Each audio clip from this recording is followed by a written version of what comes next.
Chapter 1 Prologue. 1 week had passed since the Emperor of Jurai came to the Masaki household for a visit. Technically, since he never stayed for long, it had been a week since he made his first appearance. For each visit to the Masaki home, he would show up with a candidate for marriage for his daughter Aika, the first imperial princess. However, each time he came, some outrageous series of events would send him, his marriage candidate, and the rest of his entourage away.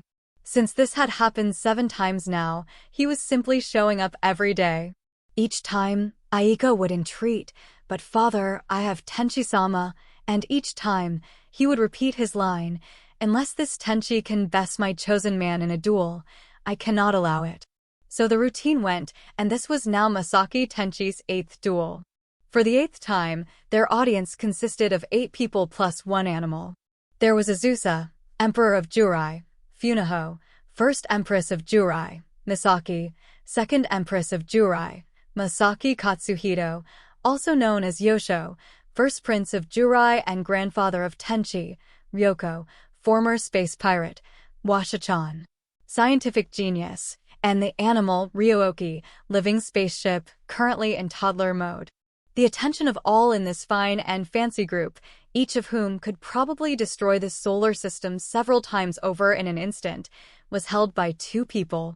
First, the ordinary high school student and people-pleaser, currently on leave from school, Masaki Tenchi, who, quite frankly, was sick of this farce, but went along with it without complaint, and second, the rich, handsome, and completely expendable marriage candidate.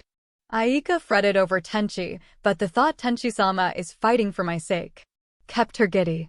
On the other end of the spectrum was Ryoko, who also fretted over Tenchi, but her dark side, honest to her true feelings, took over her thoughts. Concede. Concede. Just lose before you get hurt. Lose and send Aika back to Jurai. Sasami, too. Washa can just get lost. And Mihoshi, too. However, she sensed Misaki's gaze next to her and reluctantly cheered for Tenchi.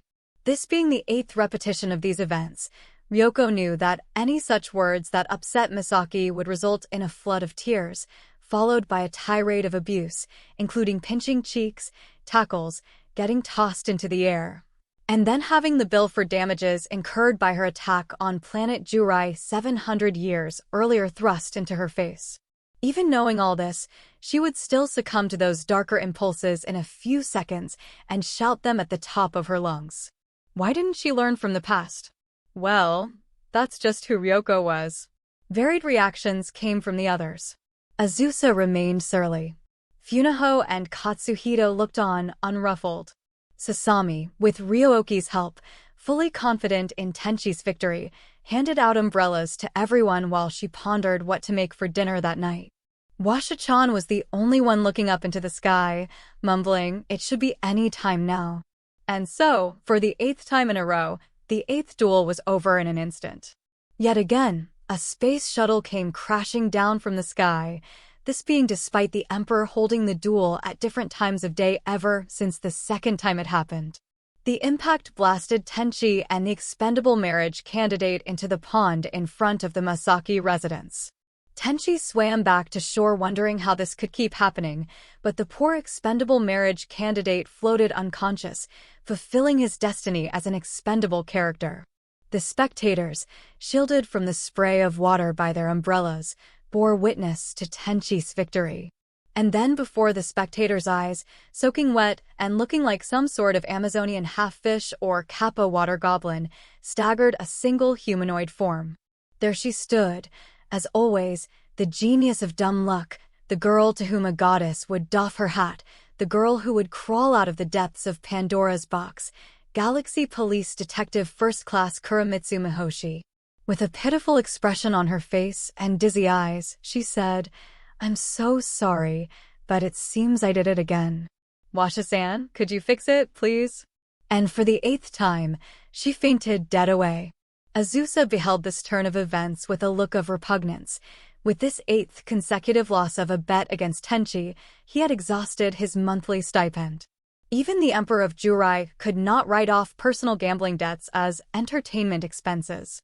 Once the dueling event concluded, the partying began. While indignant at the weak showing of the expendable marriage candidate, Azusa couldn't say no to an invitation from Sasami, the apple of his eye. Tenchi, of course, had no say in the matter, and the rest of the group unanimously agreed to the banquet. Sure enough, the partying lasted through the night. Ryoko's drunken advances on Tenchi earned a rebuke from Aika, leading to a 2-liter sake bottle thrown in the heat of the moment, striking Azusa in the head. Tenchi, the only one still sober and in full possession of his senses, apologized profusely while, off to the side, Katsuhito sheepishly nodded along as he listened to Funaho's grievances. But above all, the most peculiar spectacle was the conversation between Misaki and Mihoshi. Since the start of the banquet, they had sat opposite each other, humbly bowing and formally introducing themselves. Naturally, they were drunk. "My name is Misaki, Sasami-chan and Aika-chan's mom," said Misaki. "Oh, my, it's," Mihoshi began. "Oh, no. You're too kind," Misaki interjected. "So nice to meet you," Mihoshi continued. "Oh, my, it's my pleasure," Misaki replied. "I'm Special Investigator First Class," said Mihoshi. "Oh, it's so nice to meet you," Misaki cut in.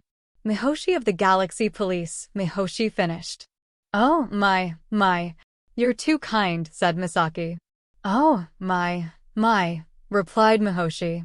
"Oh, my, you're too kind," Misaki interrupted. "You're too kind," Mihoshi said. Left to themselves, they would continue to converse in this manner all night. The fast-talking Misaki and the slow-talking Mihoshi, the content of their conversation never meshing in any way, and yet somehow able to understand each other perfectly. How? Washa wondered, every time. She dwelled very seriously on the matter, contemplating both human development and evolution. Azusa's cries for them to cease went unheard. As Azusa grew enraged, Ryo-oki tugged at his sleeve and then performed, "I'm a little teapot," complete with sweeping hand gestures. Suddenly, all eyes focused on her. When she finished with a bow, everyone applauded, and Azusa returned to his seat in resignation. He was well aware of how angry Sasami would be if he ever made Ryo-oki cry. And the ruckus began anew. The Masaki household was full of jeers, laughter, yelling, sarcasm, and pleasant greetings for 8 days in succession. When the sun began to rise, Azusa and the others finally declared that it was time to go. After 8 times, there was nothing emotional to parting, and it now felt as familiar as waving goodbye to your father as he left for the office. Azusa left without a word, with Funaho giving a slight bow at his side. At this point, words were unnecessary. There was, however, one person who still experienced all the emotions of parting. It was Misaki. "Farewell, Sasami-chan, Aika-chan, Tenchi-chan, Ryoko-chan, Ryo-oki-chan, Washa-chan, Mihoshi-chan." "Oh, my," started Mihoshi. "Oh, no. You're too kind," Misaki interjected. "That's very kind of you," Mihoshi continued. "Oh, my, you're too kind," said Misaki. "Oh, no, Mihoshi started. "Oh, my, that's very kind of you," said Misaki. "You're too kind," Mihoshi finished. As this would go on endlessly if left alone, everyone pulled them apart, and at last, the ship departed with Azusa and his entourage aboard. Farewell. While Misaki watched, Tenchi and the others waved until the moment the ship disappeared between the clouds, whereupon they collapsed in a heap like a bunch of invertebrates. 8 consecutive days of this lifestyle had taken its toll. What is with your parents? And your mother? That was all Ryoko and Aika could manage for sarcasm. Good grief, sighed Ryoko and Aika. When it came to being at the mercy of their incomprehensible parents, on this one point, they were in agreement. Washa-chan, amazingly, had fallen asleep standing up without anyone having noticed. The morning sun, now fully risen, shone down upon Tenchi and the others as they lay sprawled about the courtyard. Looking up at the sky through half-lidded eyes, Tenchi thought about his great-grandmother, Funaho. She married the Emperor of Jurai and gave birth to Grandpa 750 years ago. Grandpa came to Earth 700 years ago, married Grandma, who gave birth to Mom, and then Dad married into the family. And then I was born. The blood of Jurai flowed through me. Up till last year, I believed he was just an ordinary guy. But, like it or not, that power made itself known to those of Jurian blood, the Light Hawk wings. Those 3 shining wings, Washa-chan told me, stem from a mysterious power I produce on my own, without the aid of a royal tree. Be that as it may, I've still only managed to use it twice, can't bring them forth consciously, and it's of no use to me in my daily life. What are you thinking about, Tenchi-chan? He tilted his head to one side, and there was Sasami, standing quietly. Ryo-oki, now back in animal form, was perched on her shoulder. Just thinking about your family, Sasami-chan. I'm sorry. They're a pain, huh? No, it's not that. It's just. I mean, your father is my great-grandfather. Oh, I see. Right? When I think about it, it just feels so amazing. Tenchi smiled at Sasami and looked back up at the sky. It's amazing, he thought. So many people surround me. Not even a year has passed, so why does it feel like they've always been living here? Why is it so much fun? Ryo-oki softly meowed from Sasami's shoulder. Tenchi took the cue. Oh yeah, I better go out to the field. She meowed again. Getting up, dragging his heavy legs, Tenchi headed for the shed. Perhaps, in some ways, he had the most endurance of them all. I'll bring you lunch later. Thanks, Sasami-chan, but you should get some sleep. They might come back, right? She laughed. I guess so, she said, and trailed off into a yawn. See? Sasami-chan, take care of the others. Right. Well, shall we go, Ryo-oki? Tenchi asked the cabbit. Meow, came the response. Giving a gentle wave to Sasami, Tenchi and Ryo-oki headed for the carrot field. The glorious spring sunshine enveloped the Masaki household and his family.